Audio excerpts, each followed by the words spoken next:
Well, thank you very much indeed for your company. Very much appreciate you joining me.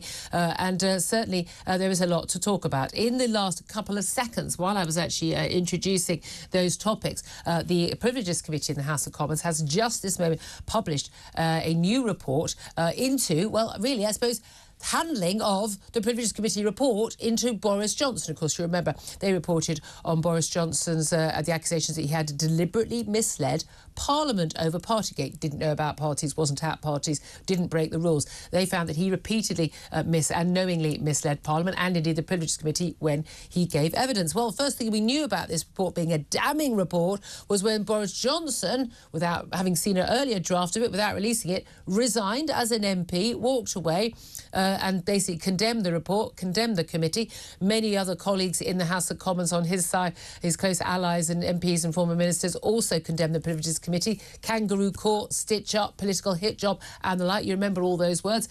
Then we saw the report, and damning indeed it was. Well, now this committee has actually written a fresh report in which they are looking at, I suppose you could say, the reaction to that report. A special report, they said, which is pursuant to the conclusions of its report into Boris Johnson. Special report entitled Coordinated Campaign of Interference in the Work of the Privileges Committee. Political editor for Talk, Peter Cardwell, is joining me in the studio. He is engrossed in his laptop reading that report, literally published in the last few minutes. Thank goodness he's a speed reader. What is that report saying? Well, the recommendations are always the most important thing in any of this report. Let me just read this out. It's not very long.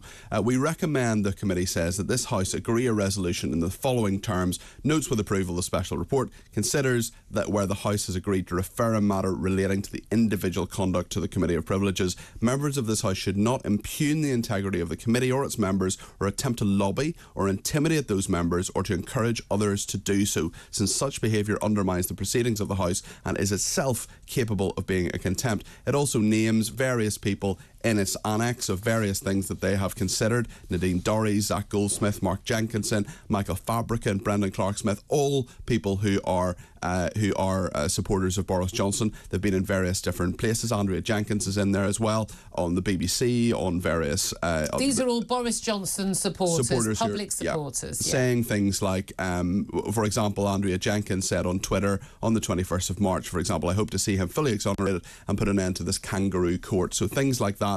Priti Patel's named in there as well. I'm just looking through this, but the main one actually is our TalkTV colleague Nadine, Dorries as well, who's still an MP, of course, and the latest one actually on the 1st of September, with her saying this expert legal opinion shows that the inquiry was a biased, Kafkaesque witch hunt. It should now be halted before it does any more damage. Yeah. And the interesting thing here is that actually in that debate we did hear from Harriet Harman, of course former deputy leader of the Labour Party. There was controversy there, clearly very very political, but name an MP in the House of Commons who isn't chairing that committee after her colleague Chris Bryant stood down. He'd been so publicly condemnatory, as indeed had actually some of the Tory MPs on that committee of Boris Johnson and Partygate, one of whom, by the way, Bernard Jenkyns, found to have attended a lockdown breaching party, well, a rules breaching party himself.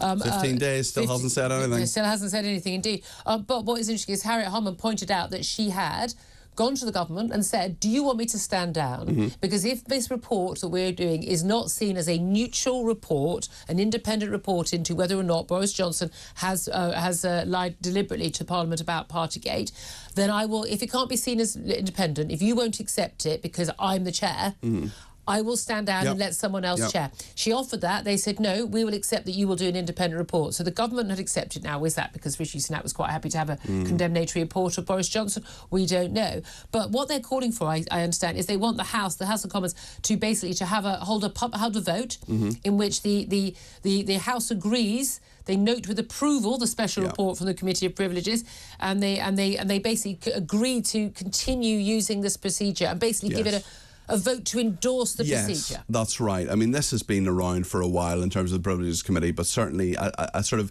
new endorsement really from the House of Parliament or the House of Commons saying this is the right way to do these things. It's not a kangaroo court. It's not unfair. The Harriet Harman point you make is something that she actually said in the debate on this to Jacob Rees-Mogg, who didn't even actually end up voting against the motion condemning Boris Johnson and accepting that report. But the key thing here is, I think it's very important that MPs should be allowed to speak freely on anything at all.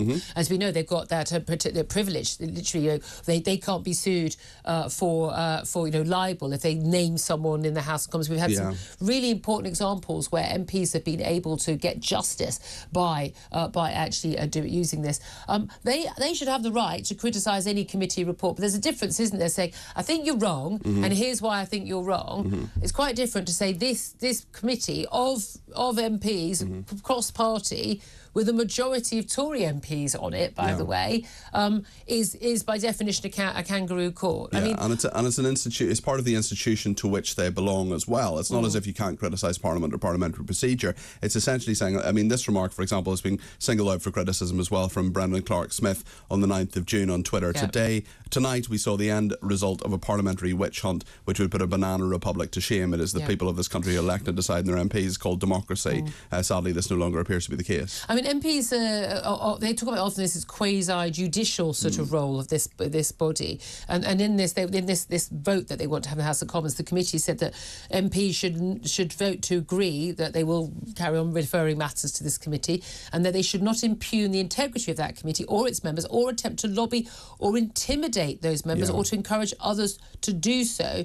As you say, it could be seen as a contempt and undermines the proceedings of the House. That's quite a strong word, isn't it? I mean, lobbying, intimidating. You're basically, I mean, you should ally this. I mean, I did jury duty recently. You know, we weren't even allowed to speak about the case even among ourselves until you were actually in the jury room after you'd heard all the evidence. You're not allowed to speak to anyone involved. They're not allowed to speak to you. There are such protections. And yet you're not going to have that in the House of Commons. You're going to be in the same bars. You're going to be chatting to each other. You might have some casework you might want to do together with two people. But the idea that people are intimidating.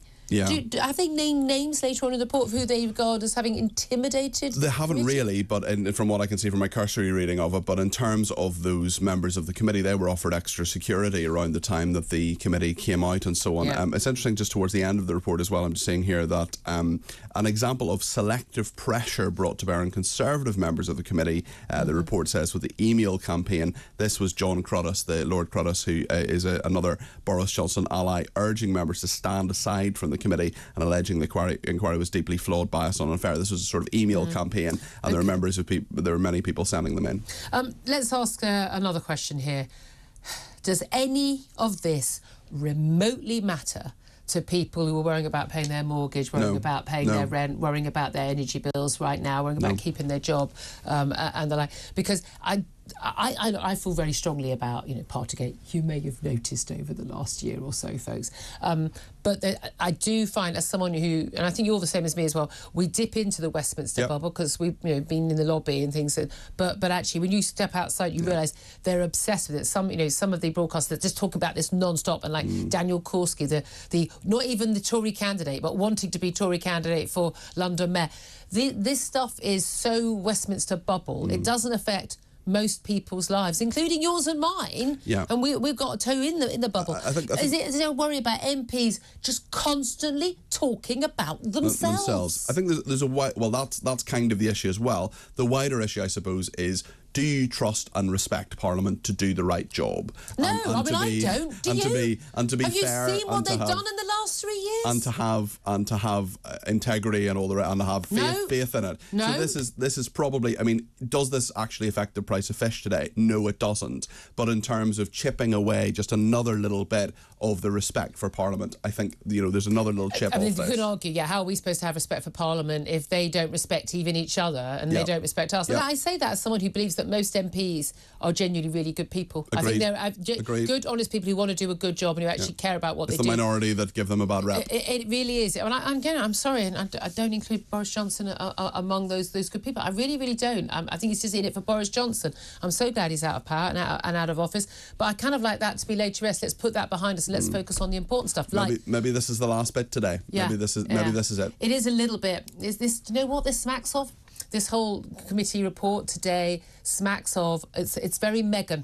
It's very Duchess of Sussex. It's, we're terrible victims. Get over yourselves. I mean, I'm sorry, that's Perhaps. where I am on this. Peter Carbot, thank you so much for joining us for speed reading. I mean, excellent work. Whatever that school was good you went to.